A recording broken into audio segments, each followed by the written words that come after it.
नमस्कार दोस्तों और स्वागत है आप सभी को in my channel 1971 war book series.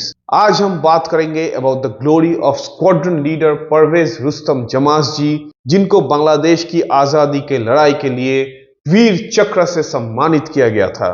आइए आज हम जानेंगे about this Gallant helicopter pilot, जिन्होंने भारतीय फौज के तिब्बती फाइटर्स को दुश्मन के घाटी in the Chittagong hill tracks में डिप्लॉय करके दुश्मन का सत्यानाश कर दिए थे।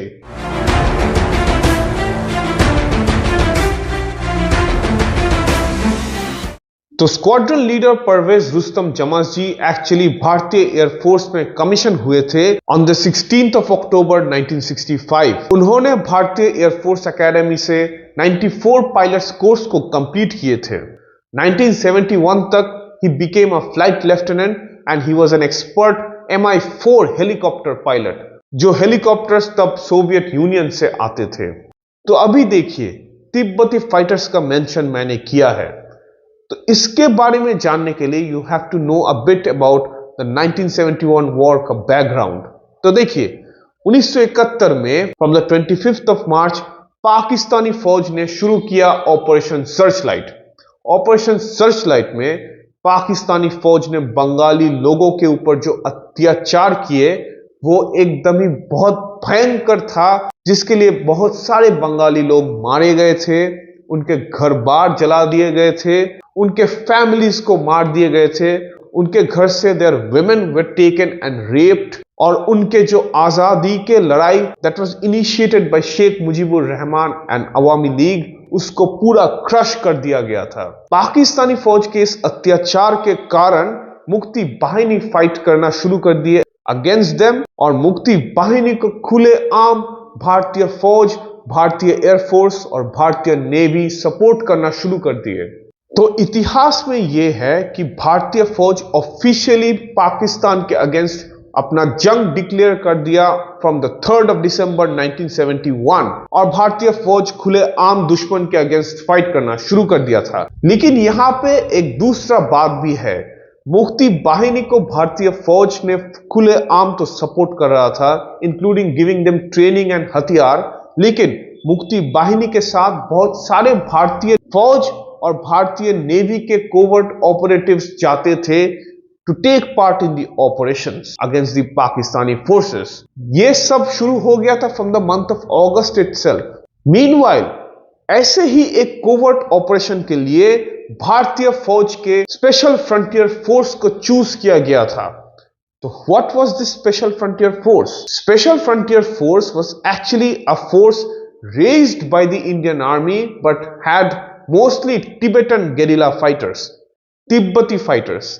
तिब्बती फाइटर्स ये कहां से आए थे? तो देखिए चाइना ने एक्चुअली तिब्बत को ऑक्यूपाई जब किया था, तो वहां के लोकल तिब्बतन गेरिलाज ने चाइनीज फौज के अगेंस्ट फाइट शुरू कर दिया था। तब अमेरिकन CIA और द अमेरिकन फोर्सेस ने इन मस्टैंग रेबल्स को हेल्प भी किया था by providing them weapons and ammunition, और भारतीय सरकार ने भी बहुत ज्यादा हेल्प किया for these Tibetan Mustang rebels. उनको बाद में इंडिया ने ट्रेनिंग भी दिया था, and these Tibetan rebels became hardcore commandos. वो लोग पैराट्रूपर का कोर्स किए थे, वो लोग कमांडो कोर्सेज भी किए थे, and they were like the special forces of the Indian army. और ये तिब्बती फौज को बहुत सारे ऑपरेशंस में भारतीय फौज ने इस्तेमाल भी किए थे। तो पहला एक ऐसा ऑपरेशन किया था even in the early months of 1971 in Mizoram. Mizoram में पाकिस्तानी फौज ने ही from East Pakistan had given training to the Lions Brigade. The Lions Brigade actually एक टेरर आउटफिट था which was composed of Mizo rebels, जो भारतीय फौज के काउंटर इंसर्जेंसी फोर्सेस के ऊपर हमला करते थे। मिजोरम में जो इंसर्जेंसी था, यहाँ पे पाकिस्तानी फौज के मदद से ये लायंस ब्रिगेड ने बहुत भयंकर आतंक मचा के रखा था। बाद में जब 1971 का जंग शुरू हो गया, तब इस लायंस ब्रिगेड और ये मिजो रेबल्स को इस्तेमाल किया गया था by the Pakistani forces to fight the Mukti Bahini inside east Pakistan. तो तब ये special frontier force which was armed with American weapons and Bulgarian weapons, इनको लाया गया इन मिजोरम, और पहले इन मीजो रेबल्स का खात्मा किया गया था। उसके बाद they were chosen to go inside east Pakistan. East Pakistan में कहां उनको भेजा गया था? वो जगह था the Chittagong hill Tracts, Rangamati, Kaptai. यहां पे दुश्मन का बहुत ज्यादा डिफेंसेस था और इस जगह में ऑपरेट करना वाज वेरी वेरी डिफिकल्ट। तो चिटागोंग हिल ट्रैक्स का एरिया थोड़ा कॉम्प्लिकेटेड है। यहां पे एक्चुअली क्या हुआ था आपको पता है? चिटागोंग हिल ट्रैक्स में एक राजा था, the king of the Chakma people. His name was king Tridev Roy. लेकिन unfortunately king Tridev Roy was completely against the Bangladesh liberation. He sided with Pakistan और उनके लिए ही चिटागोंग हिल ट्रैक्स में पाकिस्तानी फौज को बहुत सपोर्ट मिल गया था। लेकिन चिटागोंग हिल ट्रैक्स, चिटागोंग और उस एरिया में बांग्लादेश की आजादी के लिए भी बहुत सारे बंगाली लोग फाइट कर रहे थे and they were completely against the decision of king Tridev Roy. तो people in Chittagong hill Tracts was also divided whether they wanted independence from Pakistan और नॉट। इसको भी बहुत डेलिकेटली हैंडल करना था and India wanted to maintain secrecy. और इस जॉब के लिए स्पेशल फ्रंटियर फोर्स से ज्यादा कोई अच्छा फोर्स नहीं था at that time for the Indian government. और दूसरा क्या रीजन हो सकता है to send in this special frontier force? तो देखिए, इंडिया यह समझ गया था कि अगर जंग शुरू होता है with Pakistan, the Indian forces will be deployed in such a way that Pakistan has no other option other than to surrender। और ये हुआ भी था। ये पता था भारतीय सरकार को कि पाकिस्तानी फौज अगर बांग्लादेश में मार खाना शुरू किया from the Mukti Bahini and the Indian army, they will try to escape towards Burma, taking the route from Chittagong. इस रूट को, क्योंकि देखिए Bangladesh shares a very small border with Burma as well, not only with India. India के साथ border Bangladesh share करता है I guess about 95% और even more than that. लेकिन इस छोटा बॉर्डर का हिस्सा it shares with Burma as well. That route to escape to Burma was a possibility that Pakistani फौज might take और ये भारतीय सरकार समझ गए थे। This route to escape to Burma was also needed to be cut off so that the Pakistani forces get encircled inside East Pakistan। ये काम स्पेशल फ्रंटियर फोर्स के अलावा और कोई भी अच्छी तरह से नहीं कर पाएगा, ये भारतीय फौज को समझ आ गया था। चिटागोंग सिटी को कैप्चर करने के बाद दुश्मन का हर जगह से एस्केप करने का रूट बंद करना बहुत ही जरूरी था। तो ये चिटागोंग हिल ट्रैक्स में दुश्मन का कौन सा यूनिट था? आप जान के हैरान होंगे कि यहां पे था दुश्मन का सबसे भयंकर fighting force, the second commando battalion. This was an entire battalion जहां पे no less than 600 to 800 men were present। और ये second commando battalion was actually from the special services group. Pakistani फौज का ये खुद का स्पेशल फोर्सेस है and these commando forces were very very strong and powerful. तो इनके अगेंस्ट ये तिब्बती फाइटर्स को भेजा गया था। तो बांग्लादेश की आजादी की लड़ाई में टोटल 3000 तिब्बती फाइटर्स को लाया गया था from Mizoram and then right into the Chittagong hill tracts. तो इन तिब्बती फाइटर्स का कमांडर्स कौन थे? तिब्बती फाइटर्स का एक मिलिट्री लीडर होता है जिनको दापोन टर्म से जाना जाता है। टोटल इन 3000 तिब्बती फाइटर्स का 3 दापोन्स था and the most popular Dapon was Dapon Ratuk Ngawang. तो Dapon is actually a rank which is equivalent to the rank of a brigadier, and though these Tibbeti fighters were Mustang rebels fighting for the liberation of Tibet from China, लेकिन इनको बांग्लादेश की आजादी के लड़ाई में deploy करने का main फैसला भारतीय government, the Research and Analysis Wing और भारतीय फौज के एक टॉप लेवल का commander major general Sujan Singh Uban का था। Major general Sujan Singh Uban actually Special frontier Force का डायरेक्टर जनरल था और इनको पॉपुलरली बोला जाता है as the commander of the establishment 22 और the commander of the ghost army, the phantom army. तो जनरल उबान के कमांड में ये फोर्सेस डिप्लॉय हो गए अंडर 3 दापोन्स और उनके साथ भारतीय फौज के ऑफिसर्स भी थे। लेकिन the main fighting force was composed of Tibetan guerrilla fighters. तो देखिए, अभी एक प्रॉब्लम था कि जैसे guerrilla forces border cross border operations में जा रहे हैं अगेंस्ट द एनिमी, उनके इक्विपमेंट, उनके फोर्सेस को भी बहुत जगह पे बहुत जल्दी डिप्लॉय करना था। उनके किट और इक्विपमेंट को भी बहुत जल्दी बहुत जगह लेके जाना पड़ता था।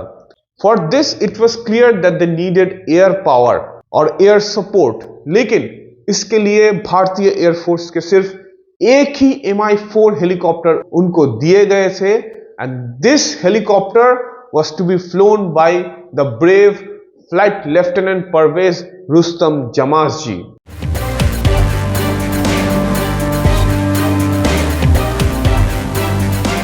तो ये ऑपरेशन जहां पे स्पेशल फ्रंटियर फोर्स पार्टिसिपेट करने वाले थे, इसका नाम दिया गया था operation eagle, and this operation was meant to start from the first week of November 1971.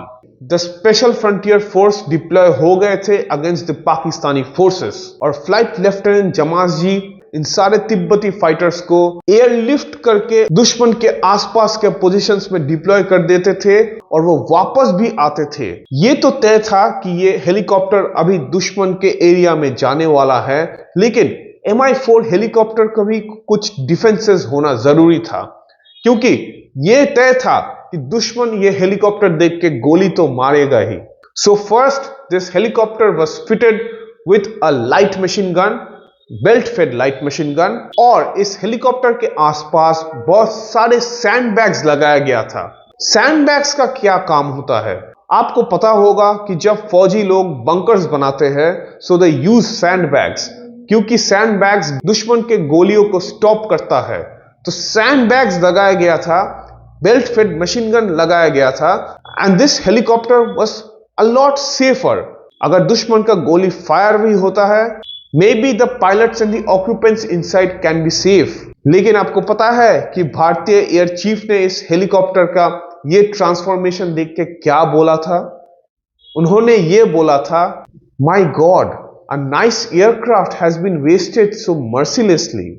लेकिन उनको ये पता नहीं था कि ये हेलीकॉप्टर एक्चुअली इतिहास बनाने वाला है।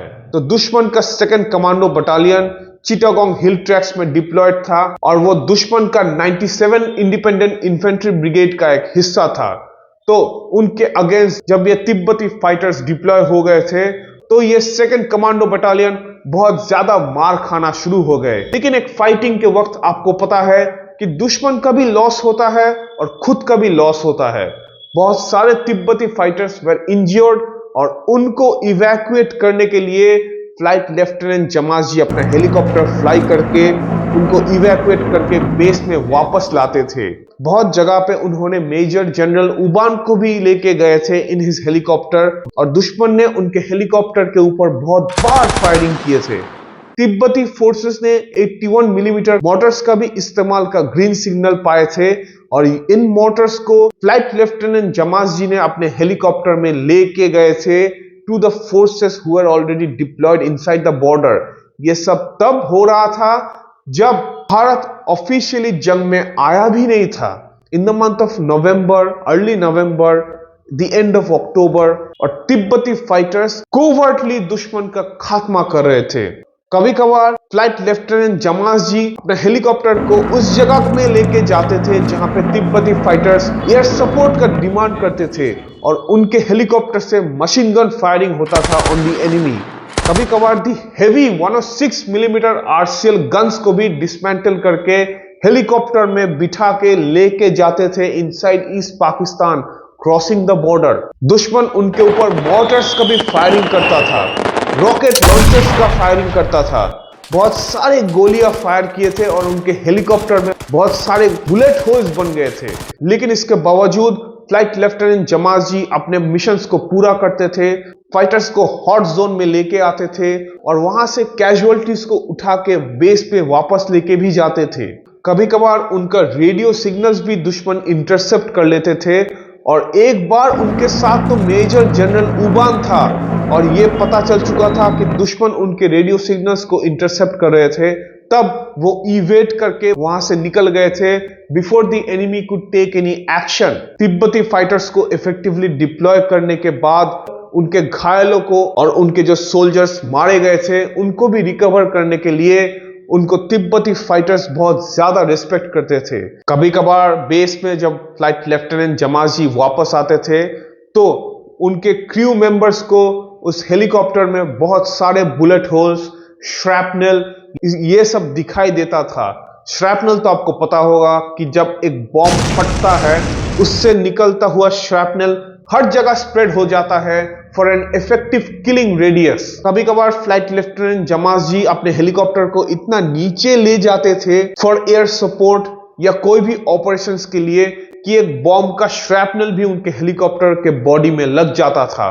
आपको पता होगा कि अगर ये कोई श्रैपनल या बुलेट उनके हेलीकॉप्टर के वर्किंग पार्ट्स में लग जाता तो कितना बड़ा डिजास्टर हो सकता था। एक बार दुश्मन के हेवी फायरिंग के वक्त अपने हेलीकॉप्टर को तिब्बती फाइटर्स के आसपास ले जाते वक्त उनका इंजन फेलियर हो गया था। आप सोचिए, आप मिड एयर में है, नीचे जो दुश्मन है वो आपसे इतना नफरत करते हैं कि वो आपके ऊपर गोली मार रहे हैं और बीच में आपके Mi-4 हेलीकॉप्टर का इंजन फेलियर हो गया है। आप सोचिए ये कितना बड़ा डिजास्टर हो सकता है, लेकिन फिर भी उन्होंने अपने हेलीकॉप्टर को वापस ला पाए थे। उनके हेलीकॉप्टर के ऊपर इतना गोलीबारी हुआ था और फ्लाइट लेफ्टिनेंट जमास जी इतना स्ट्रेस थे फॉर फ्लाइंग कि उसके बाद ही the air force gave the Special frontier Force another Mi-4 helicopter to carry out their operations with ease. और धीरे धीरे स्पेशल फ्रंटियर फोर्स आगे बढ़ता गया, चिटागोंग हिल ट्रैक से दुश्मन को हटाया था and slowly they started closing on to Chittagong city from the eastern side. भारतीय फौज के 83 mountain brigade and the kilo force was approaching Chittagong from the north और उनके साथ मुक्ति बाहिनी फाइटर्स भी थे। Eventually Chittagong was liberated from the Pakistani forces on the 16th of December। इस जंग में स्पेशल फ्रंटियर फोर्स का 56 आदमी मारे गए थे and Flight Lieutenant Parvez Rustam Jamaz ji was recommended for the Veer Chakra for such gallantry on the battlefield। उनका वीर चक्र का रिकमेंडेशन आया था from Major General Sujan Singh Uban himself। उसके बाद on the 26th of January 1972 flight lieutenant Parvez Rustom Jamas ji को वीर चक्र से सम्मानित किया गया था। फ्लाइट लेफ्टिनेंट परवेज रुस्तम जमास जी ने अपने जिंदगी के 20 साल भारतीय एयरफोर्स को दिए थे and he was promoted as squadron leader, जिसके बाद ही retired from the Indian air force. Unfortunately he passed away in 2020। तो ऐसे भारतीय एयरफोर्स के वीरों के लिए मेरा दिल से सलाम। अगर आपको ऐसे ही मिलिट्री हिस्ट्री वीडियोस देखना पसंद है तो please like and subscribe to my channel, but do not forget to press the bell notification icon ताकि आपको ऐसे ही वीडियोस फ्यूचर में भी मिलता रहे and you get the notification to watch. Thank you so much for listening और जल्दी मिलेंगे आपसे with a new video about a new information regarding the 1971 war.